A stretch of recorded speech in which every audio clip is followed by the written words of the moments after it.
మేము ఒక సంక్షేమ పథకానికి సంబంధించి ప్రకటించామంటే దాని మీదనే చర్చ జరగాలి. ఒకవేళ కనుక సంక్షేమ పథకం మేము అమలు చేయకపోతే ఆ చర్చ పక్కకి వెళ్ళిపోవాలి. ఇది ప్రస్తుతం 2 రాష్ట్రాల్లో కూడా పాలకుల తీరు. ఇదివరకటి రోజుల్లో కేసీఆర్ టైంలో ప్రతి రైతుకి ఇచ్చేటటువంటి రైతు బంధు కింద ఇచ్చినటువంటి 5,000 రూపాయలు, ఏడాదికి 10,000 రూపాయలు ఎకరా చొప్పున, ప్రతి ఎకరాకి 10,000 ట్రిప్కి ఇస్తాం అని ప్రకటించింది ఆ రోజున రేవంత్ పార్టీ, కాంగ్రెస్ పార్టీ. తీరా చూస్తే ఇప్పటిదాకా రాలేదు, రేపు జనవరిలో ఇస్తామంటారు.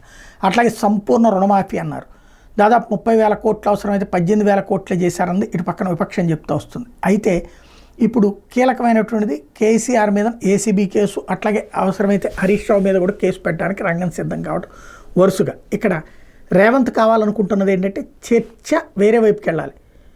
ప్రతి మహిళకి 2,500 రూపాయలు ఇస్తానన్నటువంటి దాని మీద చర్చ జరగకూడదు.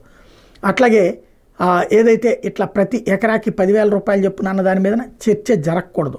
అట్లాగే ఇప్పుడు ప్రతి అంశం మీద ఏదైతే చర్చ రేగుతుందో ఆ చర్చని డైవర్ట్ చేసేటటువంటి విషయంలో కీలకమైనటువంటి అడుగులు పడుతున్నాయి. అందులోనే కేటీఆర్ ఇప్పుడు ఆ చర్చే నడిచిపోతూ ఉంటుంది రాబోయేటటువంటి రోజుల్లో.